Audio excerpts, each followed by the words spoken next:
everybody, so this is me, the 26-year-old you. So right now you're about 14 years old, and guess what? That crazy hairstyle and those baggy, horrible clothes and those Coke bottle glasses and all the acne, it goes away. Don't worry, it's a really short phase and you're not gonna have it forever, okay? And I know that right now you're so used to shuffling from one house to the next that it's no surprise you're in foster care now.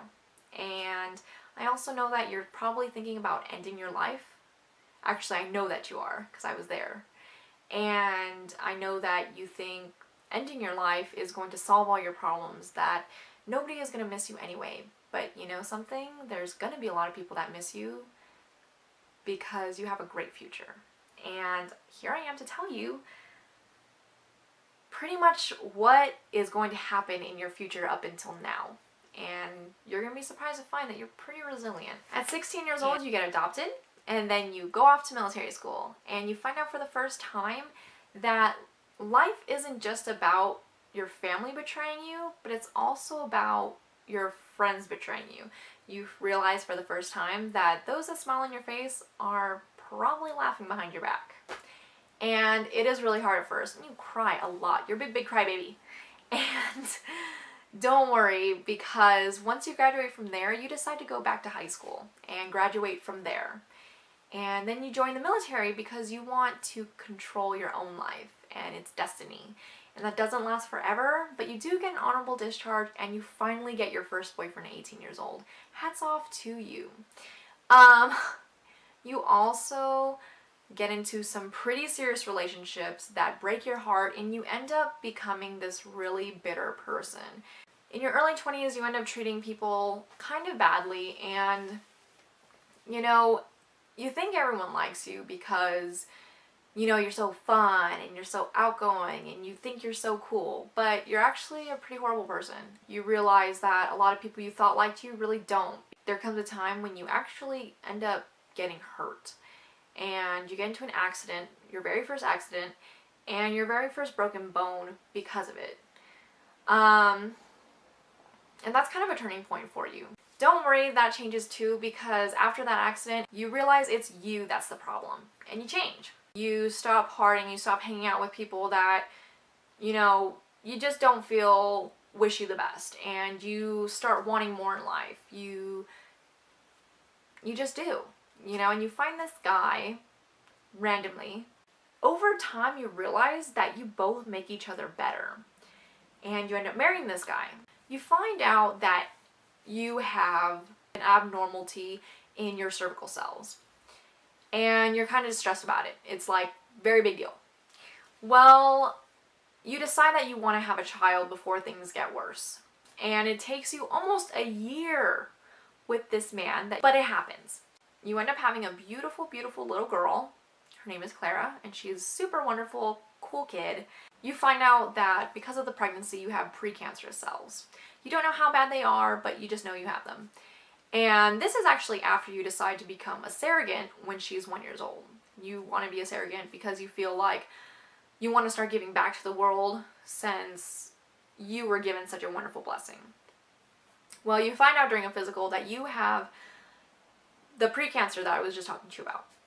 And that's really crazy for you because now you realize you have a time limit that you need to have another child because you find out that your husband also may be going away for a while because of his job.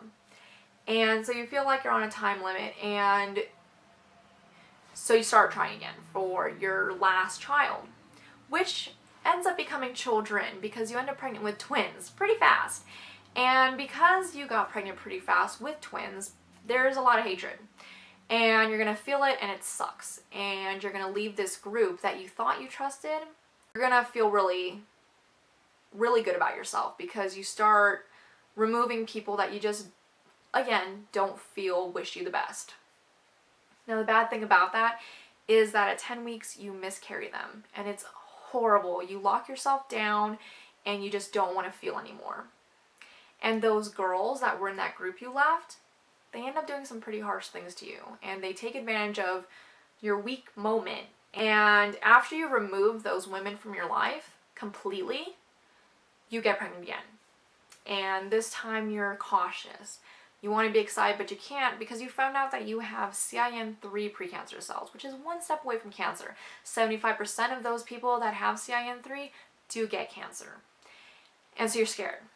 You're scared out of your freaking mind, but you're happy because that's just who you are. You're a motherly type of person now. You know, you want to put your child before yourself. But that does not last. And surprisingly, it doesn't hit you as hard as it did with the twins. And I'm guessing it's because you never thought it was real. Like, you just didn't want to believe that something so good would happen like that. So now,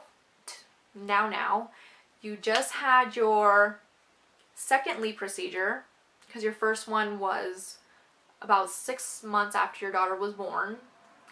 And you're really hopeful that they've removed all the cancerous cell, or all the precancerous cells, excuse me. And now we're just waiting to find out what they found. But one of the cool things that's happening is that you're moving soon, and that you're going to be going back to that place where you're that crazy party person, but you're going to probably prove a lot of people that you're changed. So, long story short, life is still tough to this day, in a different sense, but you have hope, you know, and I just want to let you know, go ahead, be crazy, be that horrible person, if that's what you feel you need to do, and go out and do what makes you happy. You know, not everyone is going to agree with you, and not everyone is going to be there for you, and there's not going to be many people that stick with you through all of this. You know, you're going to constantly question who's on your team and who isn't. But you know what? You end up becoming a loyal person. The person you are now is very loyal. You do your best to be a positive influence on others. You take your past and you learn from it. You become better for it. And you're resilient. And you're really cool in that way. And it just seems like, when I look back and I think about the 14-year-old me, I think, how wonderful was it to be so innocent but ready to give up life? Throughout the years, you're going to realize a lot of your friends die. And it sucks mostly because you never really got to know them on a certain level. And these days, you share a lot of things about your life. You share a lot of things about yourself because you don't want that. You don't want to accidentally die and give others the impression that they don't know where they stood with you, or they didn't know you very well. You are a very inspirational person. And I guess I didn't realize that until I made this video. But what am I doing questioning if other people accept me when, after talking to this younger me, I almost feel like if other people can't accept me, then they don't need me. Because I accept myself. And maybe that was the whole idea of this. So I'm pretty happy I did it. Anyways, thanks for watching. Bye-bye.